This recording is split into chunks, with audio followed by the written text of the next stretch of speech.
आज की हमारी कहानी का नाम है सास ने बहू को भेजा रात को बाबा के पास। अरे पता नहीं कौन सी घड़ी थी जब मैं इस मनूस को अपने बेटे की दुल्हन बनाकर लाई थी। मुझे क्या पता था कि यह कमबख्त बंजर जमीन है। अरे एक से बढ़कर एक लड़की के रिश्ते आ रहे थे। 7 साल हो गए इंतजार करते हुए, बच्चा न पैदा कर सकी। बांझ कहीं की। पूजा की सास लगातार बड़बड़ाई जा रही थी। उनके जहरीले शब्द पूजा को शीशे की तरह चुभ रहे थे। यह कोई पहला मौका नहीं था पूजा के लिए। उन्होंने तो शादी के दूसरे साल से ही ऐसे तानों से उसकी नाक में दम कर दिया था। राहुल उनका इकलौता बेटा और पूजा का पति था। पूजा के घर में पति और सास के अलावा कोई न था। पूजा की सास को पोते की बहुत ख्वाहिश थी। वे चाहती थी कि जल्दी से पूजा उन्हें एक पोता दे दे। पूजा 2 बार लेडीज डॉक्टर से अपना चेकअप करवा चुकी थी। वो हर तरह से सेहतमंद थी। समझा बुझाकर पूजा राहुल को भी डॉक्टर के पास ले गई थी। उसकी रिपोर्ट भी बिल्कुल ठीक थी। डॉक्टर ने उन दोनों को समझाया भी था, आजकल ऐसे केस आम हैं, आप लोग बिल्कुल न घबराएं, कुदरत जल्द ही आप पर मेहरबान होगी। डॉक्टर की ये बातें वो दोनों समझ चुके थे, लेकिन पूजा की सास को कौन समझाता। आए दिन उनकी डांट पूजा पर ही गिरती थी। अब तो वे यह खुलेआम कहने लगी थी कि वे जल्दी ही राहुल से उसका तलाक करवाकर उसके लिए दूसरी बीवी लाएंगे ताकि उनके खानदान का वंश बढ़े। उनकी इन बातों से पूजा का कलेजा छलनी हो जाता और पूजा रोती रहती। ऐसे में राहुल उसे तसल्ली दे, क्यों बेकार में परेशान होती हो, माँ की तो बड़बड़ाने की आदत है। पूजा कहती है, आपको क्या पता, आप तो सारा दिन अपने काम पर होते हैं।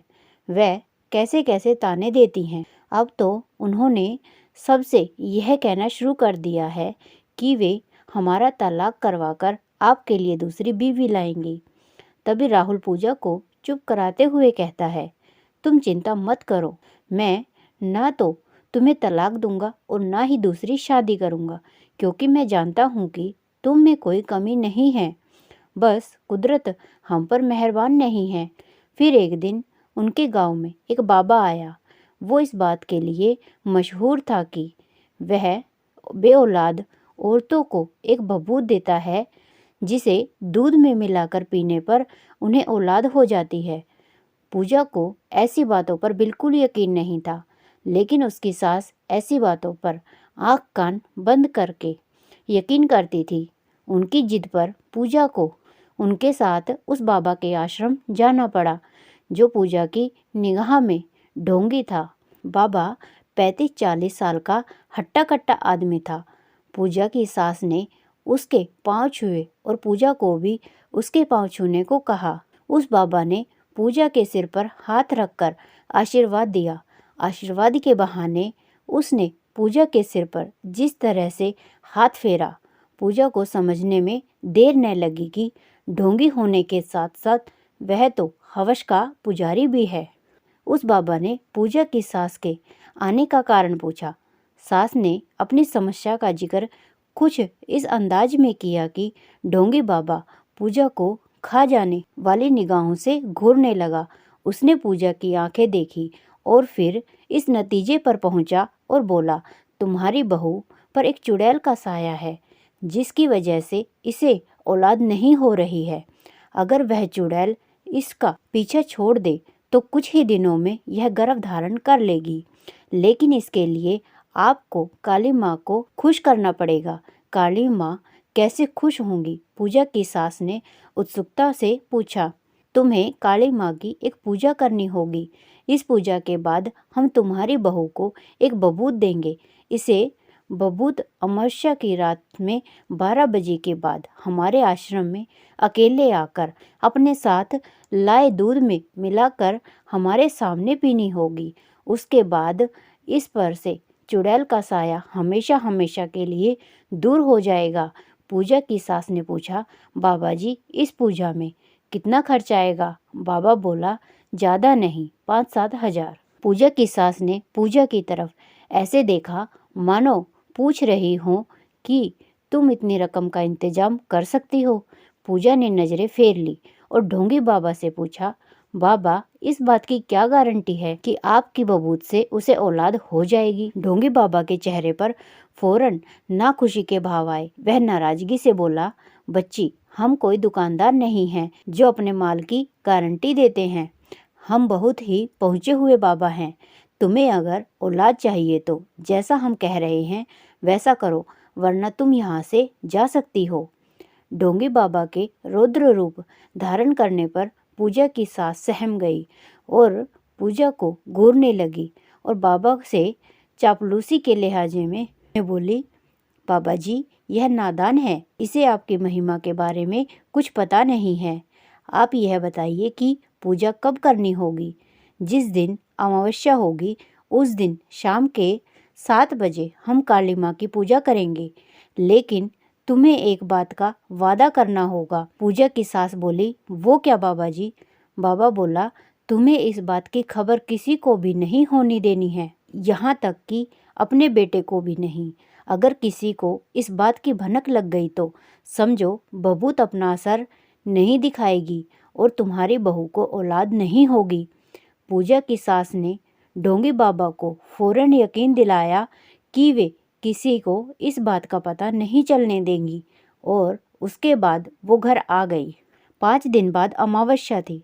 पूजा की सास ने किसी तरह पैसों का इंतजाम किया और फिर बाबा की कही हुई पूजा की तैयारी के इंतजाम में लग गई। और फिर बाबा द्वारा बताई गई पूजा करने के बाद रात को उस ढोंगी बाबा के पास एक लोटे में दूध लेकर पूजा को जाना था। पूजा ढोंगी बाबा को अच्छी तरह जान चुकी थी, इसलिए आधी रात होने पर पूजा ने अपने कपड़ों में एक चाकू छिपाया और ढोंगी बाबा के आश्रम में पहुंच गई। बाबा नशे में झूमता दिखाई दिया। बाबा के मुंह से शराब की बू आ रही थी। तभी उस बाबा ने पूजा को वहीं एक कुटिया में जाने को कहा। पूजा ने कुटिया में जाने से फौरन मना कर दिया। बाबा धमकी देने वाले अंदाज में पूजा से बोला, तुझे औलाद चाहिए या नहीं? पूजा ने कहा, अपनी इज्जत का सौदा करके मिलने वाली औलाद से बे औलाद रहना ज़्यादा पसंद करूँगी। बाबा बोला, तू तो बहुत पहुँची हुई औरत है, लेकिन मैं भी किसी से कम नहीं हूँ। जब घी सीधी उंगली से नहीं निकलता तब मैं उंगली टेढ़ी करनी भी जानता हूँ। कहते ही वह पूजा पर झपट पड़ा। पूजा जानती थी कि वह ऐसी नीच हरकत करेगा। पूजा ने तुरंत चाकू निकाला और उसकी गर्दन पर लगाकर पूजा बोली, मैं तुझ जैसे ढोंगे बाबाओं की सच्चाई अच्छी तरह जानती हूँ। तुम भोले भाली जनता को अपनी चिकनी चुपड़ी बातों से न केवल लूटते हो बल्कि औरतों की इज्जत से भी खेलते हो। मैं यहाँ अपनी सास के कहने पर आई थी। मुझे कोई बबूत नहीं चाहिए। मुझ पर किसी चुड़ैल का साया नहीं है। मैंने तेरी बबूत दूध में मिलाकर पी ली थी। तुझे यही बात मेरी सास से कहनी है बस। अगर तूने ऐसा नहीं किया तो मैं तेरी जान ले लूँगी। बाबा ने घबराकर हाँ में सिर हिला दिया और पूजा वह दूध वहीं छोड़ आई। कुछ महीनों बाद जब पूजा को उल्टियाँ होनी शुरू हुई तो पूजा की सास की खुशी का ठिकाना न रहा, क्योंकि वे उल्टियाँ आने का कारण जानती थी। यह खबर जब पूजा ने राहुल को सुनाई तो वे भी बहुत खुश हुए। उस रात राहुल को खुश देखकर पूजा को भी एक अलग सी खुशी हुई, मगर पूजा को अपनी सास की अकल पर तरस आया, जो कि यह मान बैठी थी कि पूजा गर्भवती ढोंगी बाबा की बबूत की वजह से हुई है। पूजा यह सोचकर चुप रहती कि उन्हें अंधविश्वास की बेड़ियों ने जकड़ा हुआ है। एक दिन उन्होंने पूजा को एक नारियल लाकर दिया और कहा कि अगर वो इसे भगवान गणेश के सामने एक झटके में तोड़ देंगी तो उसके होने वाले बच्चे के गालों में गड्ढे पड़ेंगे, जिससे वह सुंदर दिखा करेगा। पूजा जानती थी कि ये सब बेकार की बातें हैं, फिर भी पूजा ने उनकी बात मानी और नारियल एक झटके में तोड़ दिया। लेकिन इसी के साथ पूजा का हाथ भी जख्मी हो गया और खून बहने लगा। लेकिन पूजा की सास ने उसकी जरा भी परवाह नहीं की और गणेश की पूजा में लीन हो गई। शाम को काम से लौटने के बाद जब राहुल ने पूजा के हाथ पर बंधी पट्टी देखी तो इसका कारण पूछा, तब पूजा ने सारी बात बता दी। फिर राहुल बोला, तुम तो मेरी माँ को अच्छी तरह से जानती हो, वे जो ठान लेती हैं उसे पूरा करके ही दम लेती हैं। मैं जानता हूँ कि आजकल उनकी आंखों पर अंधविश्वास की पट्टी बंधी हुई है, जिसकी वजह से वे ऐसे काम भी कर रही हैं जो उन्हें नहीं करने चाहिए। पूजा, तुम मन मारकर सारी बातें मानती रहो, वरना कल को कुछ ऊंच नीच हो गई तो वो तुम्हारा जीना हराम कर देंगी। राहुल अपनी जगह सही थे। जैसे जैसे पूजा का पेट बढ़ता गया वैसे वैसे उसकी सास के अंधविश्वासों का सिलसिला बढ़ता चला गया। वे कभी कहती कि तुझे चौराहे पर पाँव नहीं रखना है, कहीं पूजा का पैर किसी चौराहे ना पड़ जाए। इसके लिए पूजा को लंबा रास्ता तय करना पड़ता था। इससे पूजा काफ़ी थकावट महसूस करती थी, लेकिन पूजा की सास को उसकी थकावट से कोई लेना देना नहीं था। 8वां महीना लगने पर तो उसकी सास ने उसका घर से निकलना ही बंद करा दिया और सख्त हिदायत दी कि उसे न तो अपने मायके जाना है और न ही जलती होली देखनी है। उन्हीं दिनों पूजा के पिताजी की तबीयत अचानक बहुत खराब हो गई। वे बेहोशी की हालत में पूजा से मिलने की गुहार लगाए जा रहे थे, लेकिन अंधविश्वास में जकड़ी पूजा की सास ने उसे मायके नहीं जाने दिया। इससे पूजा के पिता के मन में हमेशा के लिए यह बात बैठ गई कि उनकी बेटी उनके बीमार होने पर देखने नहीं आई। इन्हीं दिनों होली का त्यौहार था। हर साल पूजा होलिका दहन करती थी, लेकिन पूजा की सास ने होलिका जलाना तो दूर उसे देखने के लिए भी मना कर दिया। पूजा का बच्चा पैदा होने से कुछ दिन पहले उसकी सास उसके लिए उसी ढोंगी बाबा की बबूत लेकर आई और पूजा को उसे दूध में मिलाकर पीने के लिए कहा। पूजा ने कारण पूछा तो उन्होंने कहा कि अगर वो ऐसा करेगी तो उसे बेटा पैदा होगा। अपनी सास की अकल पर उसे एक बार फिर तरस आया और पूजा ने उनका विरोध करते हुए कहा, माँ जी, मैं आज तक आपकी सारी बातें मानती आई हूँ, लेकिन मैं अब आपकी यह बात नहीं मानूंगी। पूजा की सास ने कहा, क्यों? पूजा बोली, क्योंकि अगर बबूत किसी ऐसी वैसी चीज़ से बनी हुई होगी तो उसका मेरे होने वाले बच्चे की सेहत पर बुरा असर पड़ सकता है। पूजा की सास कहती है, अरे भूल गई तू कि इसी बबूत की वजह से तू गर्भवती हुई। उनके लाख कहने पर भी पूजा ने जब बबूत लेने से मना कर दिया तो न जाने क्या सोचकर वो चुप हो गई। कुछ दिन बाद जब पूजा की डिलीवरी होने वाली थी तब उसकी सास पूजा के पास आई और बड़े प्यार से बोली, बहू देखना तुम्हें लड़का ही होगा। पूजा ने अपनी सास से वजह पूछी तो उसकी सास बोली, बहू तुमने जो बाबा जी की बबूत लेने से मना कर दिया था, लेकिन उन पहुँचे हुए बाबा जी का कहाँ मैं भला कैसे टाल सकती थी, इसीलिए मैंने तुझे वह बबूत खाने में मिलाकर देनी शुरू कर दी थी। पूजा कुछ कह पाती उसकी आंखों के सामने अंधेरा छाता दिखाई देने लगा और फिर पूजा को किसी चीज़ की सुध न रही। वो बेहोश हो गई। होश में आने पर उसे पता चला कि उसने एक मरे हुए बच्चे को जन्म दिया था।